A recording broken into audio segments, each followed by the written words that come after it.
Zabulisane. Good evening, ladies and gents. How are you guys doing? Are you 2020'd out? Tonight is an episode where we reflect on what was season 2, the past 8-9 weeks. We covered a number of topics: toxic masculinity, financial well-being, emotional well-being.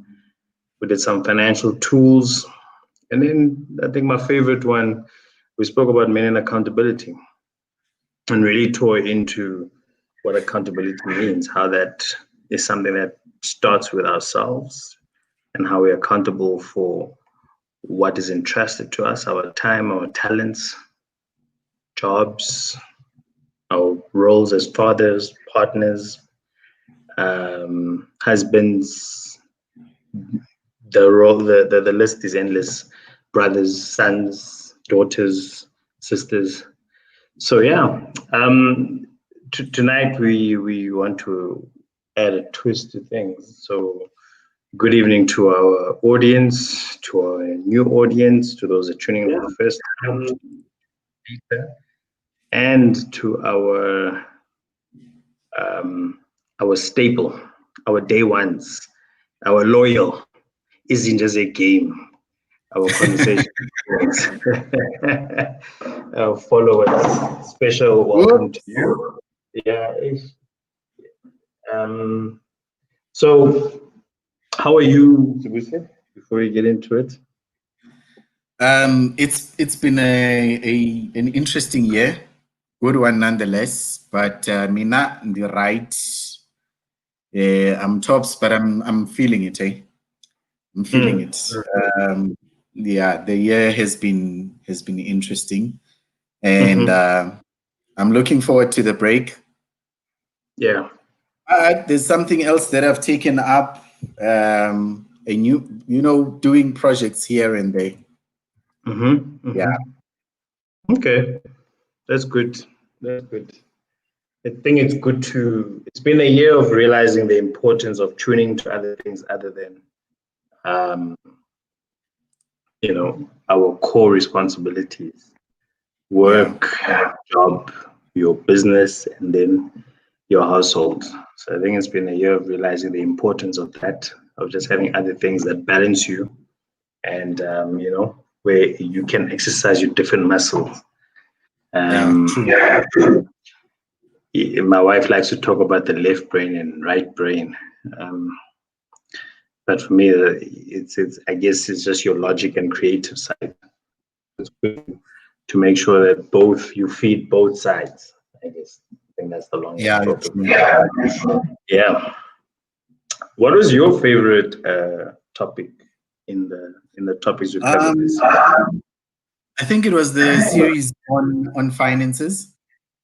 Oh yeah. I mean, we started on financial well-being, and then we had part 2, and then we had the financial tools, and the financial tools for me, I learned a lot. And then one of our previous guests, Clive, I had a sit down with him, and he also shared some very valuable and interesting lessons. I wish he was here to also share those. But I'm learning as I go along with the show, new things. I mean, I started learning from you. Oh yes, the most notable. Yes. Some of the inventions that came out of this season. Let's not forget. Yay. Yeah. So I learned about, I think for me was the communicating with impact. And then around toxic masculinity, getting to understand masculinity and how we've come from then to, all the conversations we've had. And then came the one on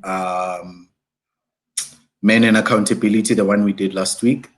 But still, for me, one that topped it up for me just for this season was the one on finances. Interesting. To the audience that are tuned in, please also leave us your comments and tell us what was your favorite topic of this season. We'd love to hear from you. We see comments, one on masculinity, when Sibo made that profound statement of masculinity in itself is toxic.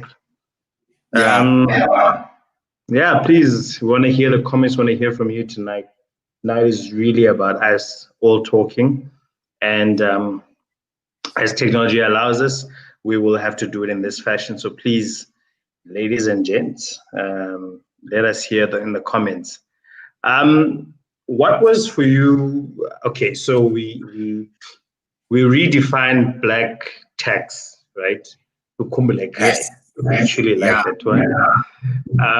There was friends of mine, and some from like varsity were inboxing me and saying, "Hey, that part about just buy yourself a ribbon at CNA."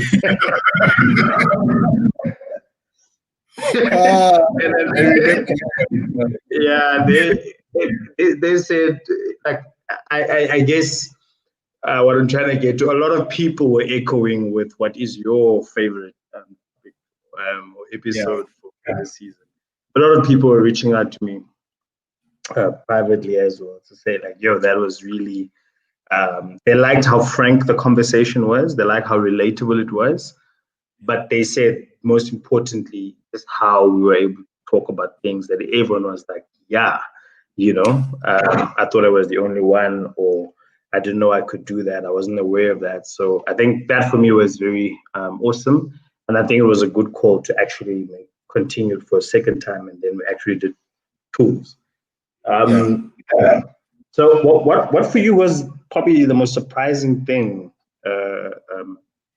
that you sort of had to either come to realize or unlearn or learn something new about in the different episodes we covered?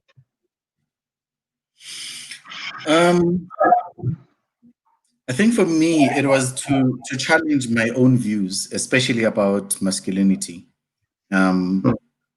Maybe also thinking that perhaps even with masculinity, we would need to define it. I've always been in the space of emancipation of men, but emancipation of men in the sense that over the years, women have been empowered and have been emancipated, but it seems like the male or the boy child has been left behind. And then you find that eventually when the two engage, the male is still kind of almost backward in his thinking, while the woman has become progressive. And so part of that includes masculinity. Most men still think that they still need to keep the cultural mindset, a woman from Ezlalini to behave that way, even when they're in the city, kind of not separating that. Certain things that we always say and do that we thought were okay, they were not. But the biggest lesson was learning just around masculinity, toxic masculinity. It was very interesting that masculinity on its own has elements of toxicity. Interesting, man. Interesting. I think for me it was that sort of revelation on its own, that masculinity is toxic. But also I think it's realizing to what extent, patriarchy is always sort of punted, right, from a female perspective and how it affects them. And for me, the revelation, or what was like, okay, is actually how the patriarchal system has even disadvantaged men in them emancipating themselves, as you put it, because that emancipation in itself, the lack thereof, is born out of that patriarchal system. I think for me, that was the thing that went like, whoa, okay. It's good that we're having these conversations. It's good that we're getting men to talk but it's also important for us to acknowledge that this system in itself is actually disadvantaged us also in a very bad way. I wouldn't say the Yeah. most, but in a very bad way. I think for me, that was like wow, that's deep. Good evening, Sizwe or Will, and to all the others that haven't greeted us. Greetings to you.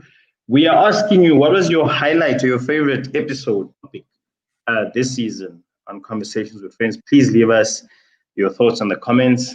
I'd like to hear from you. So for me, I think what I particularly enjoyed this season was the variety of our guests that we brought.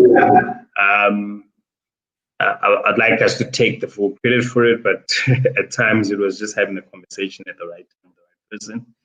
But I must say, I liked how each and every one that we brought on had brought a very unique perspective. Even those that I know, I was surprised by what came to the fore in our discussions and our conversations, which for me was, I don't know, it was very telling about how much of a need it is for men to just talk, you know. Yeah.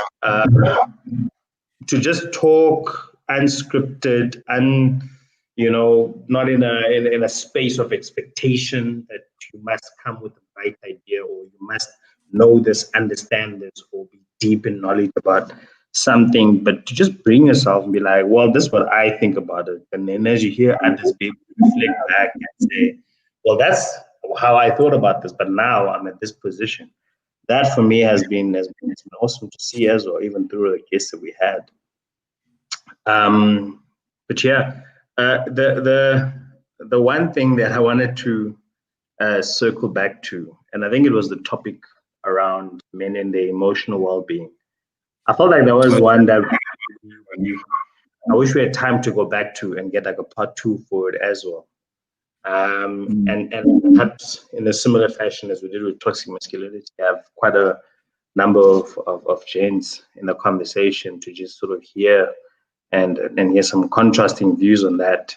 And I think it was one that I felt like we just started it. We didn't really get into it, get the meat. But there certainly were some good things that came out of that conversation. Certainly understanding how our position as men just in society or in our communities, like the impact that it has.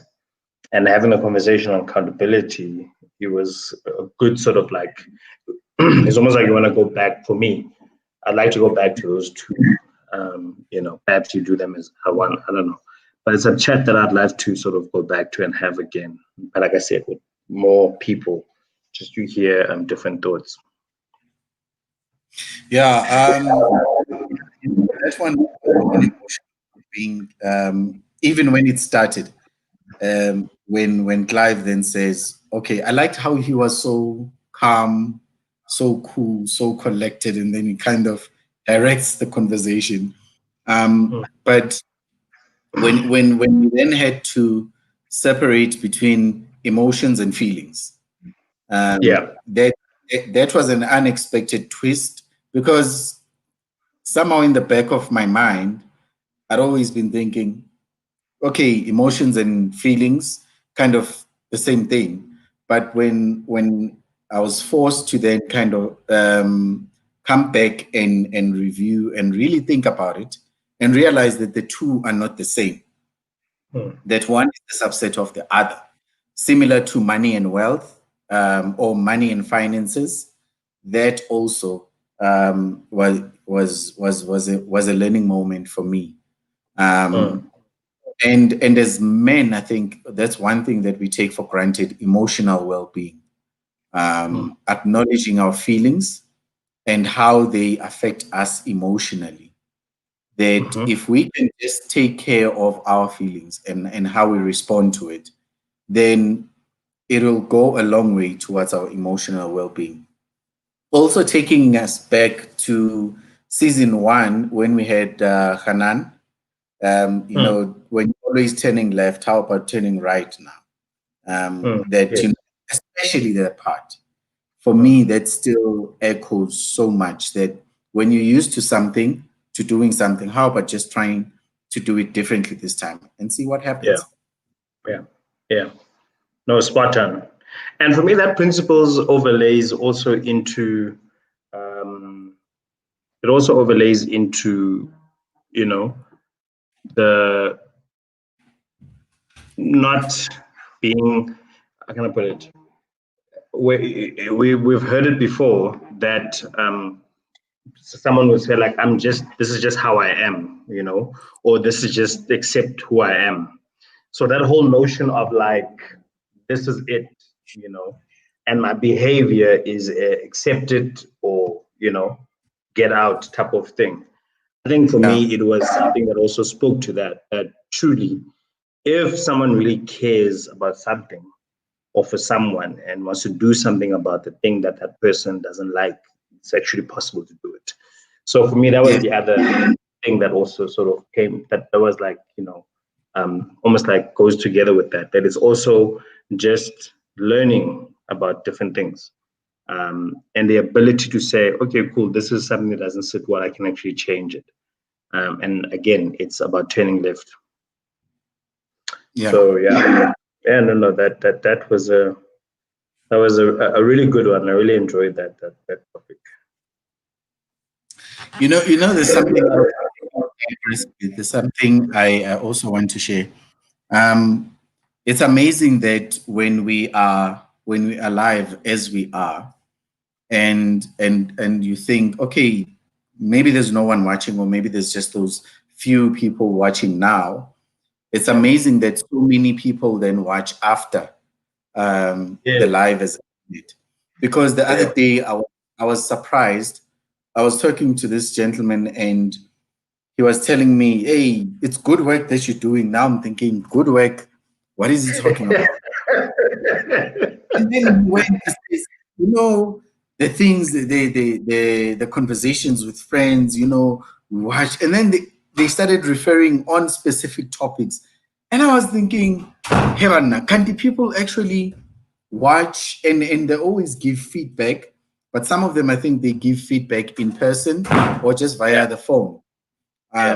and that has got me to actually always bring my A game. That whether it says 0 viewers or one, just keep at it. Don't worry about the viewers. Just keep sharing. Yes. But, Yes. but overall, it then filtered into a principle of life when it comes to integrity. That with integrity, what you do in what you do, integrity, whatever you do in private, you should also be able to do in public, and that must be congruent. That must align to who you are. You Yeah. shouldn't be having this part of you and then that part of you, because then you're kind of differentiated, divided. Aisha English ayikho namhlanje. Um, December. but December. So yeah, Baleka. So from here, so from week two, I it's Indlela. uh, so so what I was trying to say, Uguti, um, no matter what happens, you always bring your A game, whether it's at work, whether it's in the home, whether somebody's looking at you or not. When you're working and you're not under supervision, still do your best. Yeah. Um, whether you're going to account or not, but it is a matter of principle, that let it be a principle that you adopt and run with. Yeah. I mean, it's like Jude said, right? You're accounting for your abilities. Mm, And it doesn't ask for whether it is, in your professional capacity or in front of people or not. You must at all times, you know that you're accountable for your abilities. You account for your abilities. I thought that was quite a nice touch to just bring it home. And I always think that whenever we confront things, it's always easy for us to, to confront something outside of us. mm, And when it's brought home, it's when it really, I think it's supposed to push us to have compassion or to at least have understanding when we are pointing at someone else, like, why can't you do better? When we are then forced to ask ourselves the question, why aren't you doing better? I think it then becomes a game of, okay, cool. Perhaps there's a bit of grace, there's a bit of understanding I can apply when I'm calling out someone else and like, why don't you do better? So it's for me the thing I always hammer on and come back to, this thing around compassion. And I think like I said it in season 1, I just think there's a lack of it in how we engage. And a lot of people are engaging to two fundamental things that are just destructive to conversation or to progress or to growing. Is one, we engage to be correct, to be right, to prove that we're right. And two, we engage or we listen to respond rather than to understand. And the latter forces you to switch off your own thoughts or what you think or how your story in what someone else is telling is better, but rather to just take that in and allow that person the space to be heard and understood. So I just thought that was, for me, the thing that just circles back about just us becoming better at engaging, right? That we just need to have talk about that. There's actually, sorry, go ahead. I just wanted to say there's someone we've invited, and just like to bring him on screen. Okay. Good evening, Baba. All right. Clive. Welcome, man. Welcome. I'm so sorry, man. It slipped my mind. No worries. Welcome. You came at the perfect time, I'll tell you that. Yeah, are you guys well? Yeah, we are. How are you? That's good to see you. We were just going down memory lane on the episodes we've had, and one of them that we're talking about was the one that we did with you. We were talking about emotional well-being, but basically tonight it's just open season. We're reflecting and share your thoughts on any topic that comes to mind, as well as the ones that you've seen or been part of. About emotional well-being. Any topic. Or the others that we covered that you may have caught or watched afterwards. Yes. Now, I wanted to comment on emotional well-being. On Sunday, in fact, we buried a former colleague of mine. She was 28 years old, and she killed herself because she's been dating a married man. And it looked like the conversation went south and the guy chose the family instead of her. And then she said she'll rather die. And then she recorded the process of killing herself, in order to spite the guy or something like that. So, I started thinking of what we talked about the last time in terms of being emotionally well. And definitely she was not well, And, I started thinking of, sometimes people go through stuff and they don't have the courage to speak, One guy I spoke to at church, he said that, you Christians, you like judging us, so that's why we don't like to speak, Well, yeah. I don't want to say he was lying, but yeah. So I said to him, look, maybe you've got a point. Some of the Christians don't have wisdom to talk about certain matters, but it's not all. Okay. And secondly, if you know you are wrong, sometimes you don't want to hear, you don't want that wrong to be pointed out. So as a result, you feel like you're being judged upon. But here's the point. How do we get, especially young people, to be emotionally aware that if something bothers them, even if they don't talk to their loved ones, to talk to someone to say, look, I'm not good, what do I need to do? I think that's the conversation we should center around in terms of helping young people. A lot of them are going through stuff and they don't know how to handle it. I don't know. Any suggestions there? Yeah, I first want to say a happy 9th anniversary to Will and his wife. As a loyal follower of Conversations with Friends, we celebrate all the highs of our followers. So I think, Clive, so it's interesting that you asked this. There's something I came across on my social feed today, which left me with the same dilemma, at least consciously.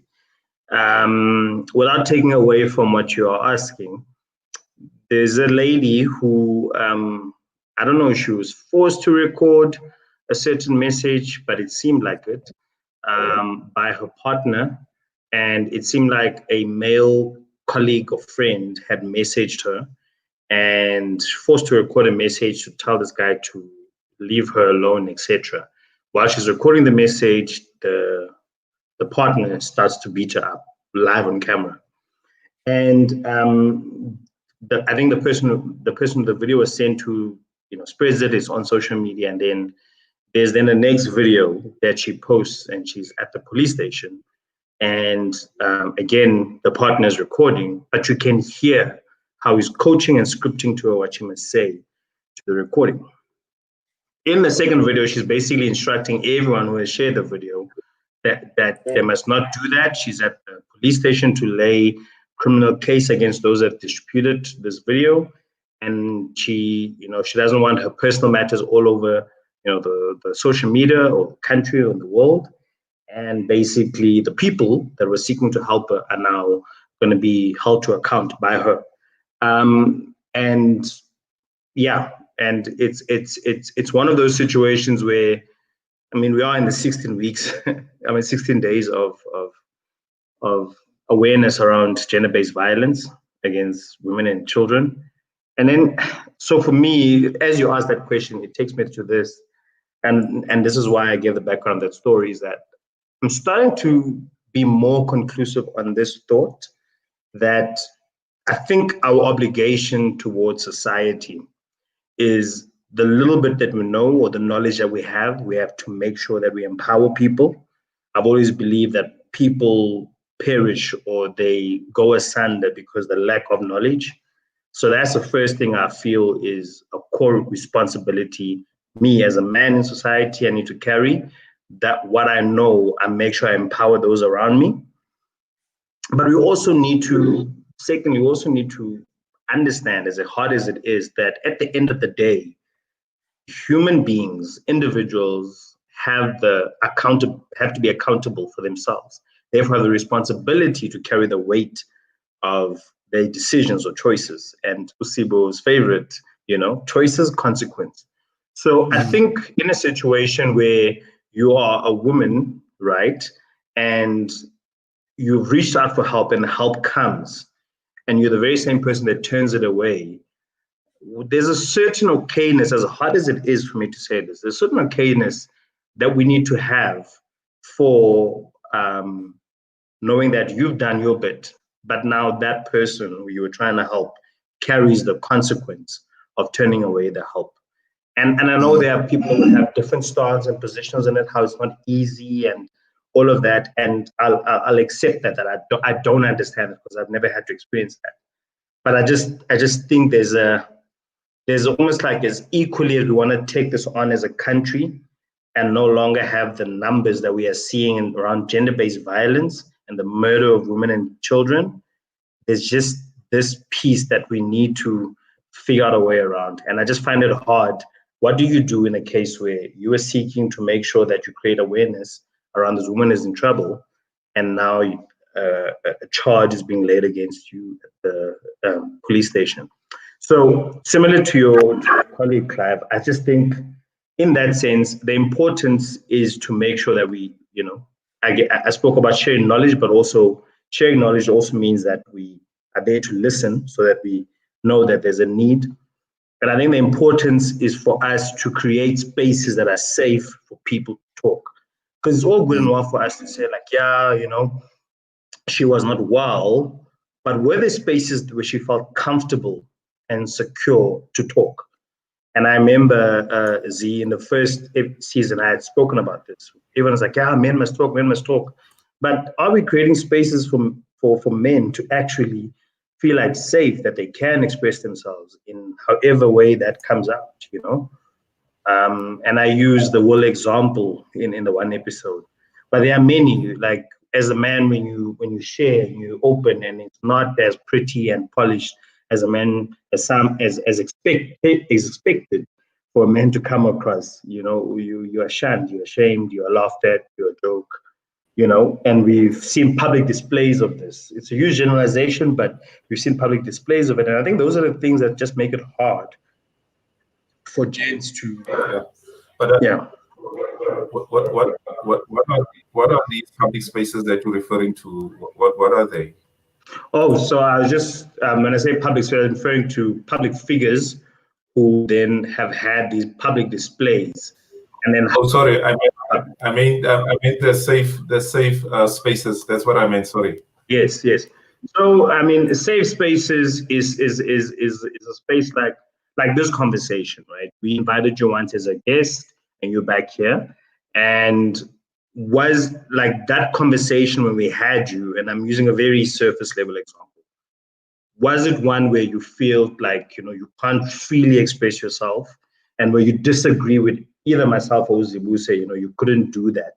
So I'm using a very, you know, like random example of what I mean by safe spaces. So in an equal way, when someone comes to you and they want to talk about something, are you giving them that feeling of feeling secure that when they talk to you about whatever they want to talk about, you know, it really ends there, and it doesn't become, you know, the Sunday Times in the work corridors or etc. So I think, though, that's what I mean by creating safe spaces. When someone expresses, you know, how they feel about something, right? It may be to you, your perception, this is dumb, doesn't make sense, you know, or someone has a fear for jumping into water because of whatever happened in their childhood, but we laugh at them, and it's so that for me is what I mean by that makes it unsafe for that person. Say, hey guys, you know, I know we're here for water, but me and work and water are not friends because of these reasons. That person is highly unlikely to come with any. Yeah. Okay, let's be real.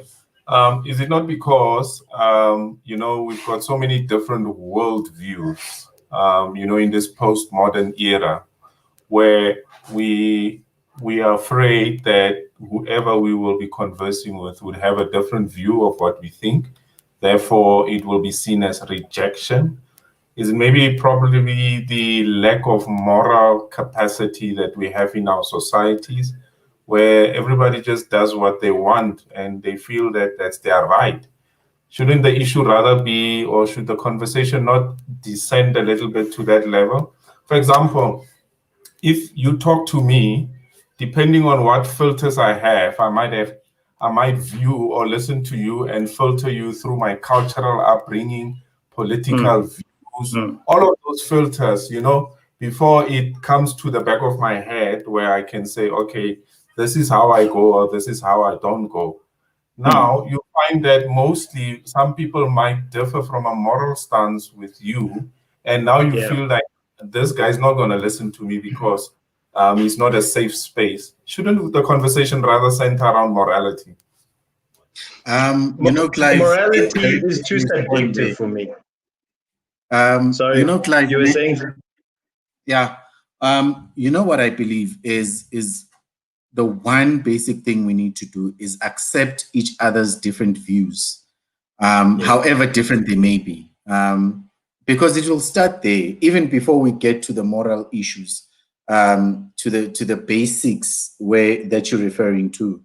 I need to be able to say, Clive, I hear you. Chris, I hear you, but I do not agree. However, you're still entitled to your opinion, and I respect that opinion. Even though I still don't agree, because then it says, you've heard me, you consider what I'm saying, despite you disagreeing, but you still considered it. And the fact that you allowed me space and you gave me the ear, it says a lot. So I'm able to to be myself and open up, rather than to say, when you are better, this is wrong. Yes. You can't do that. Yes. You shouldn't do that. Yes. You know, then you come and you judge me for my opinion. Yeah. Yeah, You've well, already lost that person. So I just wanted to respond to that, Clive, before you go. It's so once we say should the conversation be on morality, I feel like we almost like building like the layers, right? Rather than it is come as you are, which goes back to my thing around safe space, right? Come as you are, right? So that you feel free to express your thoughts, whatever, and whatever it is, it doesn't land in a space where, okay, cool, now we're gonna weigh you up on that moral compass and be like, okay, well, actually, this is what you were doing wrong in the first. Because when someone wants to open up at anything, that's the last thing that they are looking for, right? I think when I speak about safe spaces and what should be, rather what we extend is number one is kindness, right? Like, and then what Uzbus was touching on around understanding, showing understanding, but it doesn't have to be now I impose or project my belief, my moral compass or my moral system onto that conversation or whatever the person is raising. I think we need to be understanding enough as humans to know that someone, like you said, upbringing and whatever lenses they are looking through something or however they're dealing with something is subject to their own. And at that moment, someone just wants to be heard. And the best thing for someone to be heard is for them to feel like they brought themselves and there wasn't judgment. I mean, why else do we go to psychologists or therapists? Because they're there to listen. Not once is it okay, cool, let's put this in this box. Let's put this in this box, right? So that's why I'm like, when we go down the morality conversation, I feel like it becomes subjective, but also we're just building up filters that just makes us lose getting to the core of it. Sure, no, I grant you that. Is it not because we live in a very liberal society where everyone has a say, a democratic right to do whatever, and to somewhat infringe on other people's opinions and rights as well? Let me give you a practical example. Sure. EFF shuts down clicks. Now, my rights as a shopper is trumped. If I were to go there and say you are trumping my constitutional right to shop, I would have probably been beaten up. Okay. So what I'm saying is that it's hard to have a conversation with people who have a liberal stance on everything. So, for example, if I were to talk, let's take something controversial. Let's say I talk to a transgender individual. Okay. That person wants me to call he or she or whatever, and I say, no, I don't want to, because I know you're a man or you're a woman. Don't force me to call or impose things on me. Now it's going to become a friction, I get. So now, because it's two worldviews colliding, the one wants me to do this, I don't want to because of my moral stance. Do you see what I'm saying? Yeah. So now people want to run to safe spaces. What they actually mean by safe spaces is to run to their own kind where they feel comfortable. Some people who agree with you. The moment we disagree, then it becomes as if like the one is trying to be funny to the other one. Here's what I'm suggesting.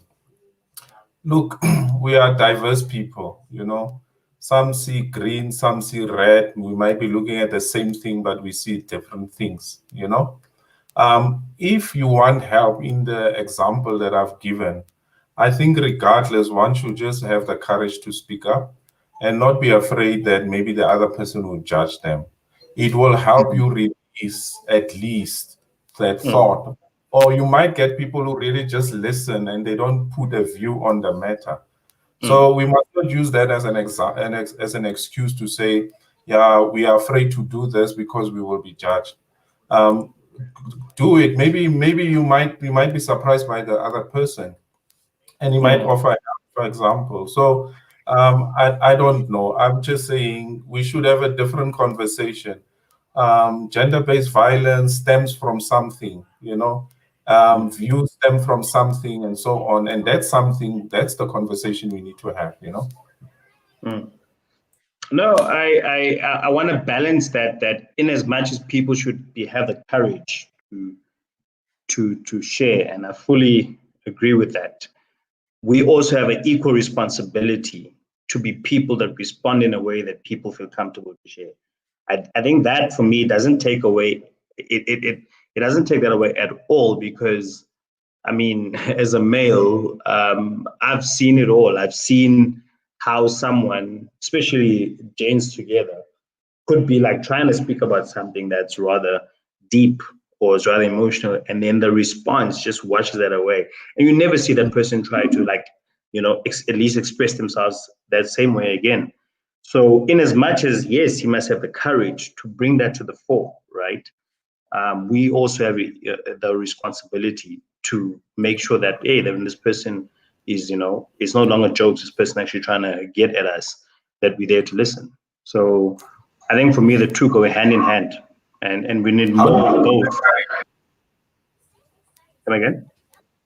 How do we build that courage? How do we inculcate that into people to start speaking up? Well, we were just talking about it, as Busi and I, before you joined, around something that was covered in, I think, in season 1's episode, when we covered, men and their triggers or emotional well-being. And it's about, the left turn. Those that have been listening would know. It's about, we are creatures of habit, and you do something, you've been doing it this way, always taking a right turn, and it's about, okay, what happens if I take a left turn, right? I've always been fearful of snakes, but it's not as if snakes are gonna just go extinct, and I like to camp, so perhaps let me take a left turn. Let me go for one of those experiences that help you deal with your fear. I may go the first time and I want to go back again, but the win is in me going back every time. And the logic is simply that the more you do it, right, the more you conquer it. So that's the whole notion of the left turn. And I think the whole thing around courage and being able to express and open up, it comes from that. You start with one thing and you're like, okay, cool, this bit, I'm going to come to Uzibusi and Clive and I'm going to openly share that, right? And my motive or motivation is not in how they respond, but in going back and getting to a place where I'm comfortable to just share, like, this is how I'm feeling, this is how my mental space is. So that's, for me, I think that's really the starting point for anyone who wants to start building that courage. Or maybe we should learn to take responsibility for once and stop blaming other people. Yeah, no, definitely. I mean, the whole left turn is you taking responsibility. It is saying that, this thing can be different, so let me start doing different, but then I need to continue so that it can be something that sticks rather than, No, I'm looking at Yuela's comment about the incident that I mentioned. I mean, maybe we should take responsibility, when we're wrong. And no, definitely. Into safe spaces. When you're wrong, you're wrong. And maybe fix it, We're always afraid of consequences. And maybe that's what society lacks. There's no consequences, or we're afraid of the consequences. And as such, we come up with all these ideologues and ideology around how we should do things and so on. Do you see what I'm saying? Yeah. Maybe we might just open, I mean, that's related to last year's conversation, around accountability. That's exactly what we were talking about. That ultimately, these things, even this conversation, for me, I'm just hearing, accountability, like how it starts with yourself. You need to be accountable for ourselves, right? Our actions, we are accountable for our abilities, everything, for our time, we are accountable for that. And being accountable means taking responsibility, even of the things that are not in your control, but are entrusted to you. So your life is entrusted to you, your time is entrusted to you. So you're accountable for that. So for me, the courage, or having to take the courage to talk about something, and it is going to be a moral dilemma. It is something that I'm in the wrong about. It is me being accountable, right? So it starts there before it's anyone else's problem, before it's anyone who's going to hear me. You need to start with that. This is the situation. This is where I'm responsible. and I just need to deal with this. And I can come here and I can speak and I'll be heard, right? And I will hear feedback, which may be in agreement or disagreement or a different view to me, and that's okay. But the importance is there's a place I can go to and talk. There's something I want to add on this conversation as well, is that sometimes it's important also, now going back to the topic we once did on communication, that we at times we need to separate the person from the action or the person from the words. One thing is, when I've done something that is foolish, I am not a fool, but I have done something foolish. So when, similar to then opening a space for someone to consider that a safe space, that they come in and they bring their opinion. Maybe I come in and I say, this is what happened, this is what I did, and this is how I responded. And then you gents are able to say, Zibu, nope, that was wrong, how you handled that was wrong. But me, in my identity, I am not wrong, because then if you attach the action to the person, then you're dooming the person to that identity. And always separate that. There's another friend of mine who's become a brother. He always used to say, like whenever I just messed up and I would tell him, and he created that safe space, he would always go hard at me. But him going hard at me in reprimanding me was not to say, I hate you, I dislike you, I want to break you down. No, he was actually building me up, because he would go on and say, that is wrong. You don't handle things in this manner, but you need to learn to handle things differently. And then when he's done, he says, but now that that thing has already passed, don't dwell too much on it. Allow yourself to move forward. There's no condemnation. Don't condemn yourself over and over. You've dealt with it now. We've spoken about it. So don't feel the need to always go back. Because if you do, then you are living in a state of perpetual condemnation. And that won't do you any good. It won't allow you to grow. So part of having safe spaces is saying, even when I'm wrong, I need to bring my viewpoint. I need to, as you were saying, Chris, be able to receive when I'm corrected, and then say, okay, that's where I made a mistake, accept it, and then we move forward.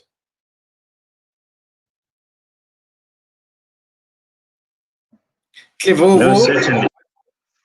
What's another topic that resonated with you, or maybe a thought you'd like to share? No, I missed partly the financial one with the other two guys. I mean, they were supposed to be on, and then they came back on the other time, right? So I was hoping to get some nuggets from you guys there.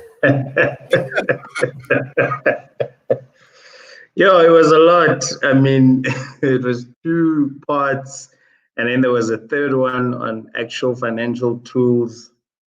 Yeah, I think on the page, man, if you have time, grab your popcorn and check in. It was also very entertaining.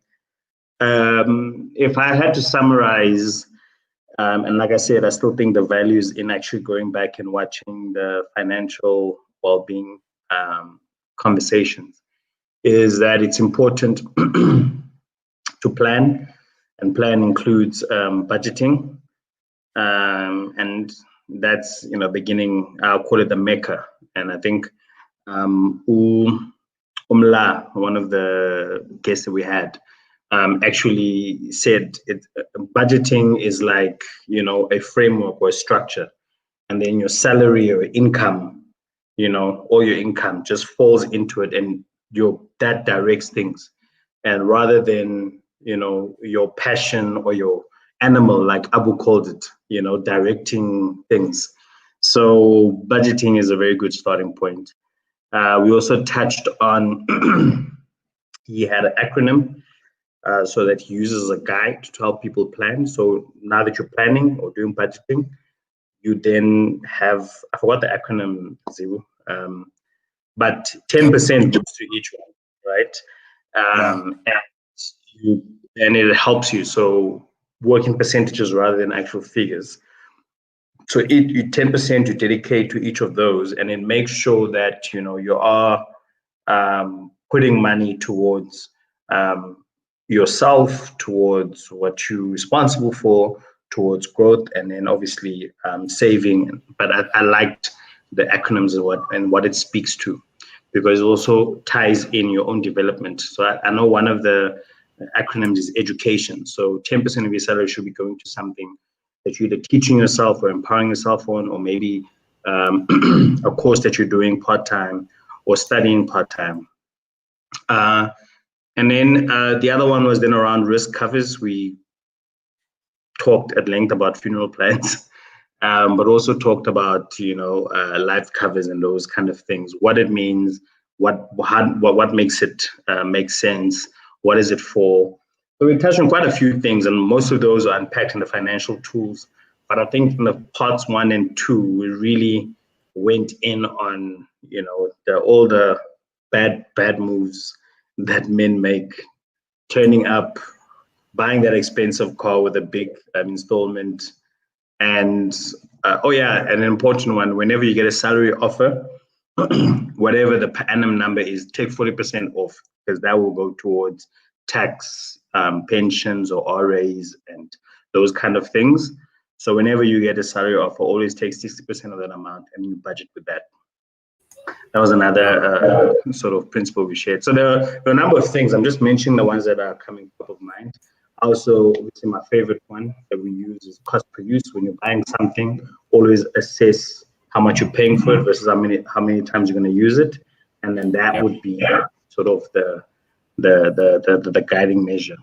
It's very useful for married couples. I must say it works like a bomb for married couples. There are a lot of arguments that just go to die because it asks the necessary question. So yeah, that's the acronym IC Self. Yeah, but let's be real as well. We as people, we have the tendency to spend more than what we can afford. And we can throw the acronyms and the percentages and so on. The reality of the matter is we are not living below our means. I'm simplifying it. I'm not discounting what those guys said. Don't get me wrong.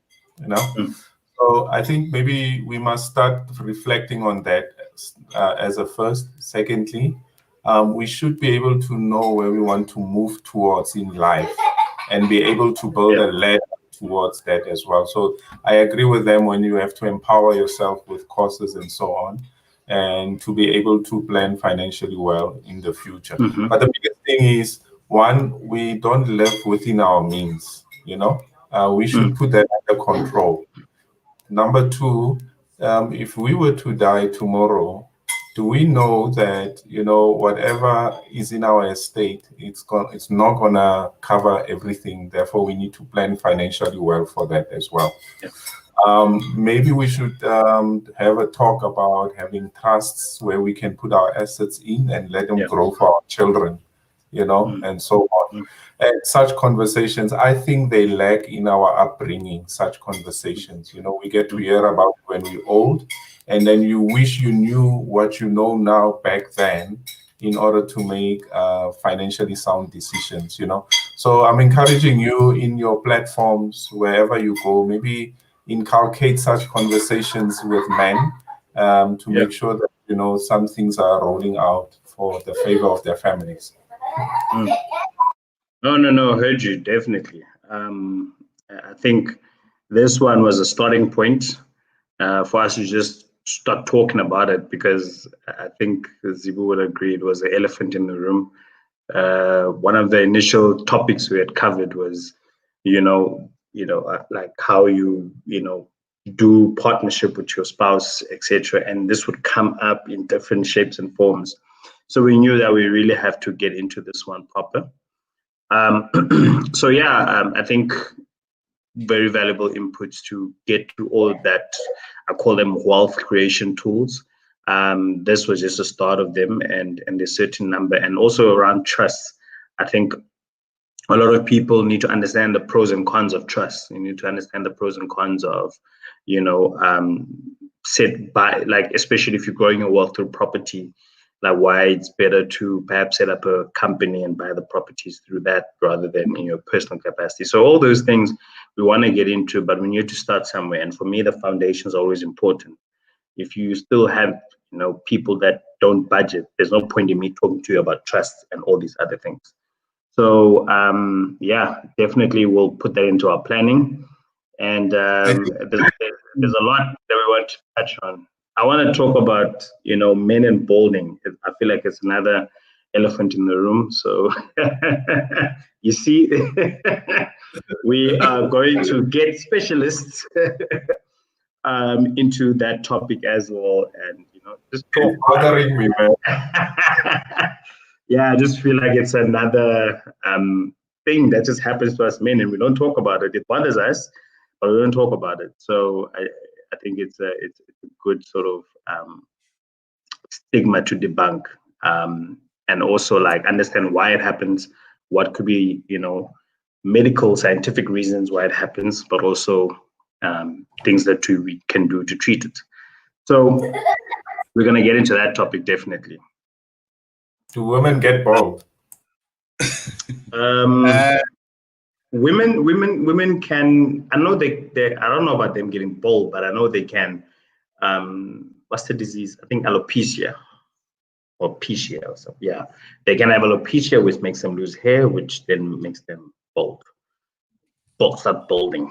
But even that can be treated. So, yeah. And my advisor is telling me yes, it can. I want to give my closing comments, and in doing that, I also want to say, when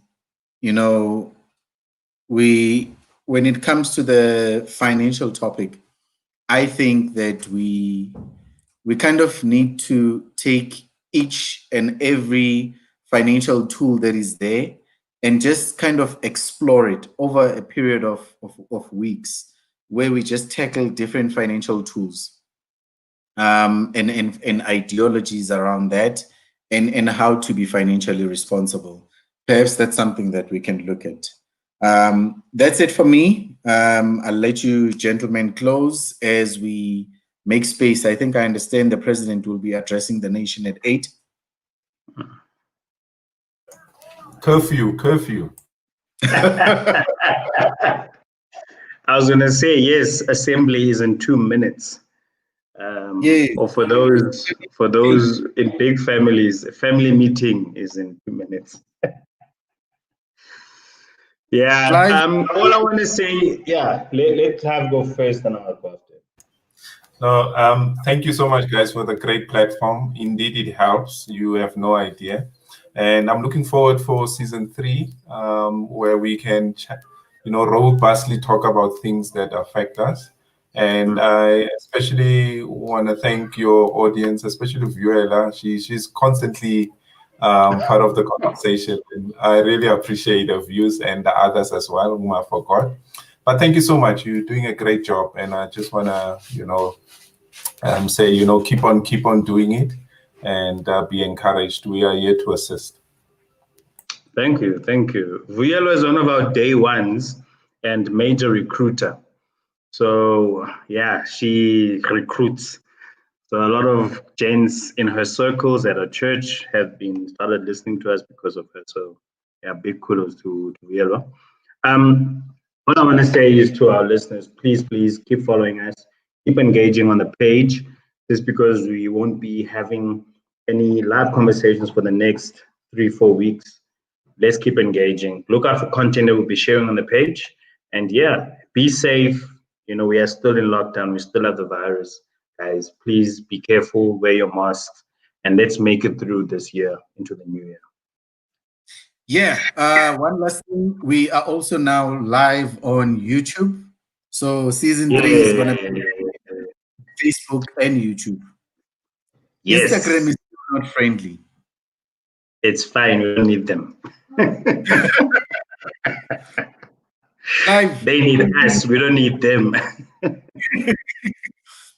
thank you, Clive. Thank you, Chris. Chris, you owe me, but I'm not gonna say what or how. Good night, everyone. Good night.